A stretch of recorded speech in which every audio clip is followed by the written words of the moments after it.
ಬೇಸನ್ ಲಡ್ಡು ಯಾರಿಗೆ ತಾನೇ ಇಷ್ಟ ಇರೋದಿಲ್ಲ ಹೇಳಿ. ಚಿಕ್ಕ ಮಕ್ಕಳಿಂದ ದೊಡ್ಡೋರ್ವರೆಗೂ ಬೇಸನ್ ಲಡ್ಡು ತುಂಬಾ ಇಷ್ಟ. ಆದರೆ ಸರಿಯಾದ ಅಳತೆಯಲ್ಲಿ ಸರಿಯಾದ ವಿಧಾನದಲ್ಲಿ ಬೇಸನ್ ಲಡ್ಡು ಮಾಡೋದು, ಹಾಗೆ ಉಂಡೆನ ಕಟ್ಟಬೇಕಾದ್ರೆ ಚಪ್ಪಟೆ ಆಗಬಾರ್ದು, ಹಾಗೆ ಉಂಡೆ ತಿಂತ ಇರಬೇಕಾದ್ರೆ ಗಂಟ್ಲಲ್ಲಿ ಅಂಟಬಾರ್ದು. ಆ ರೀತಿ ಹೊಸ ವಿಧಾನದಲ್ಲಿ ಹೆಚ್ಚಿನ ಟಿಪ್ಸ್ ಮತ್ತು ಟ್ರಿಕ್ಸ್ಗಳೊಂದಿಗೆ ಇವತ್ತು ಬೇಸನ್ ಲಡ್ಡು ಯಾವ ರೀತಿ ಮಾಡೋದು ಅಂತ ಹೇಳ್ತಾ ಇದ್ದೀನಿ. ನಮಸ್ಕಾರ ವೀಕ್ಷಕರೇ, ನಾನು ರಶ್ಮಿ ಕಿಚನ್ ಟಿವಿಗೆ ಸ್ವಾಗತ.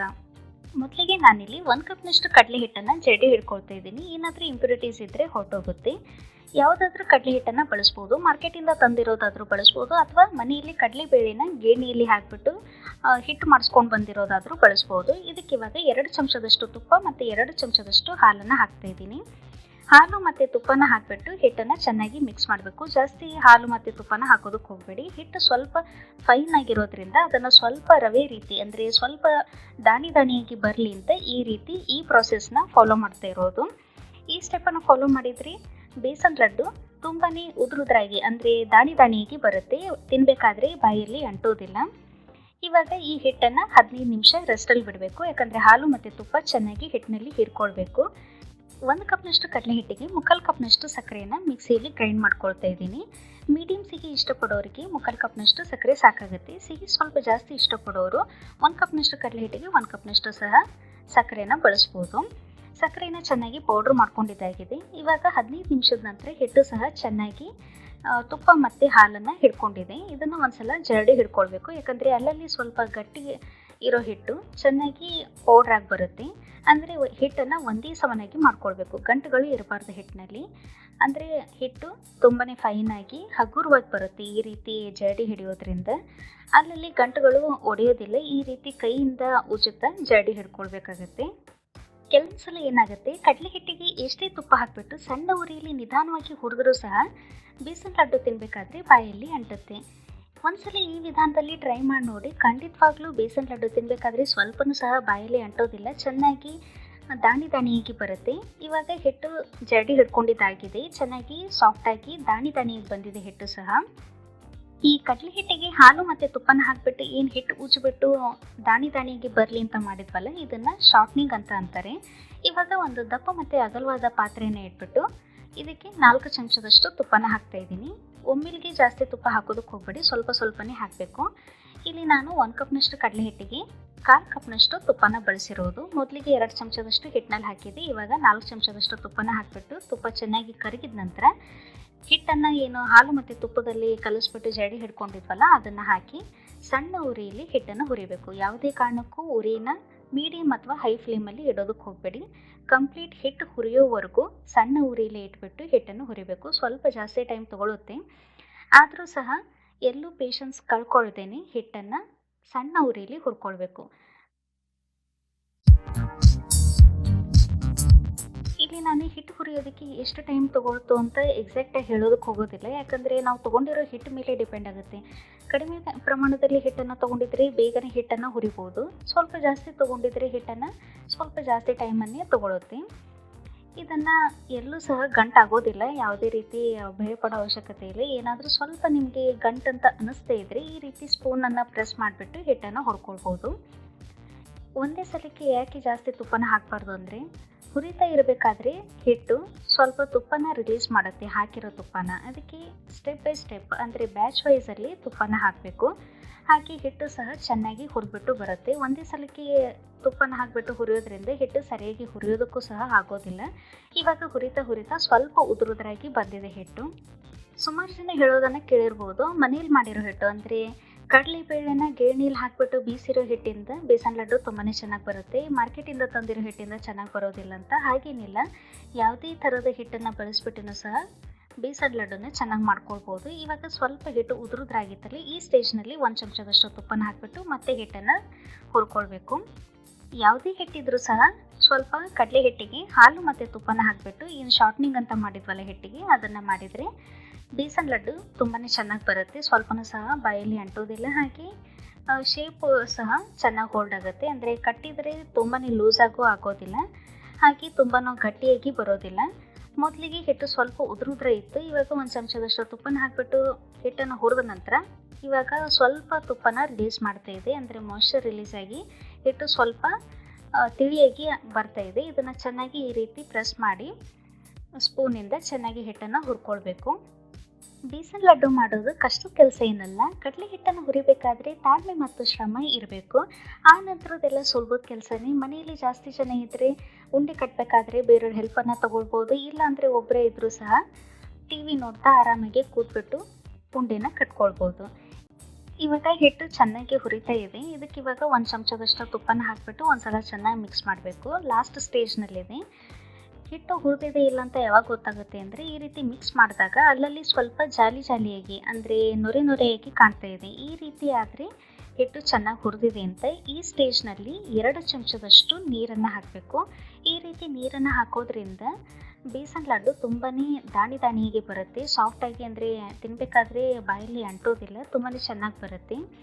ನೀರನ್ನು ಹಾಕಿಬಿಟ್ಟು ಚೆನ್ನಾಗಿ ಮಿಕ್ಸ್ ಮಾಡಬೇಕು. ಮತ್ತು ಒಂದು ಸ್ವಲ್ಪ ಬಣ್ಣ ಚೇಂಜ್ ಆಗುತ್ತೆ, ಅಂದರೆ ಇನ್ನೊಂದು ಸ್ವಲ್ಪ ಕಂದು ಬಣ್ಣಕ್ಕೆ ಬರುತ್ತೆ ನೀರು ಹಾಕಿದ ತಕ್ಷಣ. ಒಂದು ಸಲ ಚೆನ್ನಾಗಿ ಹುರಿದ್ಬಿಟ್ಟು ಎಲ್ಲ ಹಾಕಿರೋ ನೀರು ಕಂಪ್ಲೀಟಾಗಿ ಅಬ್ಸಾರ್ಬ್ ಆಗಬೇಕು. ಆ ನಂತರ ಉಳಿದಿರೋ ಇನ್ನೊಂದು ಚಮಚ ತುಪ್ಪನ ಹಾಕಿಬಿಟ್ಟು ಚೆನ್ನಾಗಿ ಹಿಟ್ಟನ್ನು ಹುರ್ಕೊಳ್ಬೇಕಾಗುತ್ತೆ. ಯಾಕಂದರೆ ಸ್ವಲ್ಪ ಡ್ರೈ ಆಗಿತ್ತಲ್ಲ ಹಿಟ್ಟು, ಅದಕ್ಕೆ ಇನ್ನೊಂದು ಚಮಚ ತುಪ್ಪನ ಹಾಕಿ ಚೆನ್ನಾಗಿ ಹುರ್ಕೊಳ್ಬೇಕು.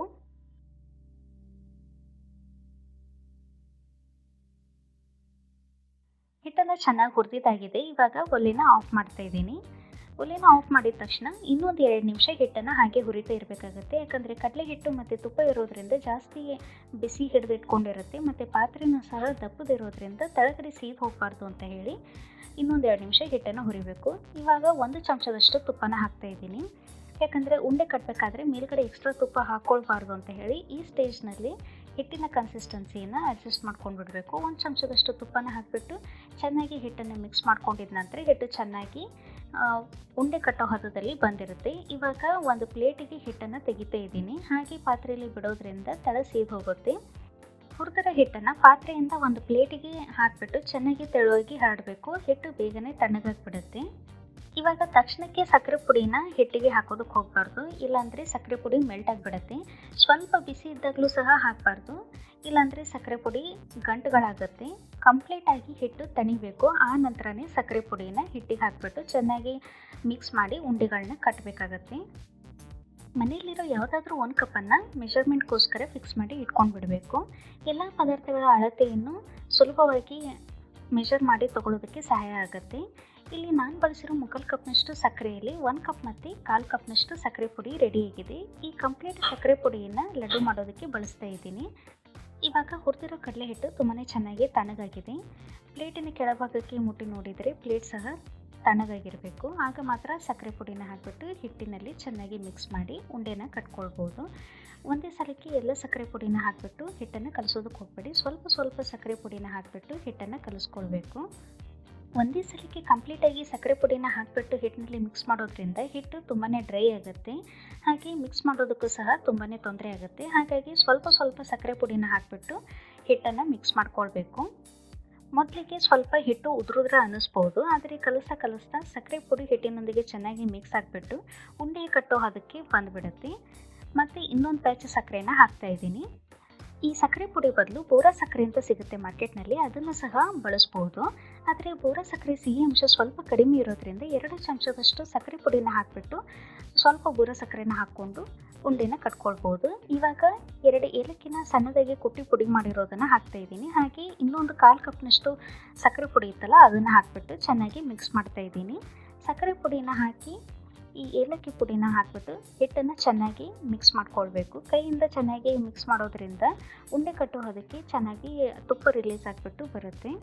ಮೇಲ್ಗಡೆ ಯಾವುದೇ ರೀತಿ ಎಕ್ಸ್ಟ್ರಾ ತುಪ್ಪ ಹಾಕ್ಕೊಳ್ಳೋ ಅವಶ್ಯಕತೆ ಇಲ್ಲ. ಹಾಗೂ ಏನಾದರೂ ಸ್ವಲ್ಪ ಹಿಟ್ಟು ಡ್ರೈ ಅನಿಸಿದ್ರು ಸಹ ಒಂದು ಸ್ವಲ್ಪ ತುಪ್ಪನ ಹಾಕ್ಕೊಂಡ್ಬಿಟ್ಟು ಕರಗಿಸಿರೋ ತುಪ್ಪನ ಹಾಕ್ಕೊಂಡು ಉಂಡೆನ ಕಟ್ಕೊಳ್ಬೋದು. ಆದರೆ ಇಲ್ಲಿ ನಾನು ಬಳಸಿರೋ ಹದದಲ್ಲಿ ಚೆನ್ನಾಗಿ ಉಂಡೆ ಕಟ್ಟೋದಕ್ಕೆ ಬರ್ತಾ ಇದೆ. ಮೇಲ್ಗಡೆ ನಾನು ಯಾವುದೇ ರೀತಿ ತುಪ್ಪನ ಹಾಕ್ಕೊಳ್ತಾ ಇಲ್ಲ. ಈ ಹದದಲ್ಲಿದ್ದರೆ ಉಂಡೆನ ಚೆನ್ನಾಗಿ ಕಟ್ಕೊಳ್ಬೋದು. ಮೊದಲಿಗೆ ಸ್ವಲ್ಪ ಉದುರುದ್ರ ಅನ್ನಿಸ್ಬಿಟ್ಟು ಉಂಡೆ ಕಟ್ಟೋದಕ್ಕೆ ಸ್ವಲ್ಪ ಕಷ್ಟ ಅನಿಸುತ್ತೆ. ಆದರೆ ಕಟ್ತಾ ಸ್ವಲ್ಪ ತುಪ್ಪ ರಿಲೀಸ್ ಆಗಿಬಿಟ್ಟು ಮೇಲ್ಗಡೆ ಚೆನ್ನಾಗಿ ಶೈನಿಂಗ್ ಸರ್ಫೇಸ್ ಬರುತ್ತೆ. ಮೇಲ್ಗಡೆ ಒಂದು ಒಣ ದ್ರಾಕ್ಷಿನ ಈ ರೀತಿ ಅಂಟಿಸ್ಬಿಟ್ಟು ಉಂಡೆನ ಕಟ್ಕೊಂಡ್ರೆ ಉಂಡೆ ನೋಡೋದಕ್ಕೂ ಚೆನ್ನಾಗಿರುತ್ತೆ, ಹಾಗೆ ತಿನ್ನೋದಕ್ಕೂ ಚೆನ್ನಾಗಿರುತ್ತೆ ಟೇಸ್ಟ್ನಲ್ಲಿ. ಈ ರೀತಿ ಅಂಗೈಯಲ್ಲಿ ಸ್ವಲ್ಪ ಉರುಳಾಡಿಸ್ತಾ ಉಂಡೆನ ಮೂವ್ ಮಾಡಿದರೆ ಏನಾಗುತ್ತೆ, ಮೇಲ್ಗಡೆ ಚೆನ್ನಾಗಿ ತುಪ್ಪ ರಿಲೀಸ್ ಆಗಿಬಿಟ್ಟು ಶೈನಿಂಗ್ ಸರ್ಫೇಸ್ ಬರುತ್ತೆ. ಇದೇ ರೀತಿ ಹಿಟ್ಟಿನಿಂದ ಎಲ್ಲ ಉಂಡೆಗಳನ್ನ ಕಟ್ಕೊಂಡ್ಬಿಟ್ಟು ರೆಡಿ ಮಾಡಬೇಕು.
ಮೇಲ್ಗಡೆ ಎಕ್ಸ್ಟ್ರಾ ತುಪ್ಪ ಬಳಸಿಲ್ಲ ಅಂದರೂ ಸಹ ಉಂಡೆ ಚೆನ್ನಾಗಿ ಕಟ್ಟೋದಕ್ಕೆ ಬರ್ತಾ ಇದೆ. ಒಂದು ಸ್ವಲ್ಪ ಅಂಗೈಯಲ್ಲಿ ಉಳಿಸೋದ್ರಿಂದ ಏನಾಗುತ್ತೆ, ತುಪ್ಪ ರಿಲೀಸ್ ಆಗಿಬಿಟ್ಟು ಮೇಲ್ಗಡೆ ಚೆನ್ನಾಗಿ ಶೈನಿಂಗ್ ಸರ್ಫೇಸ್ ಬರುತ್ತೆ.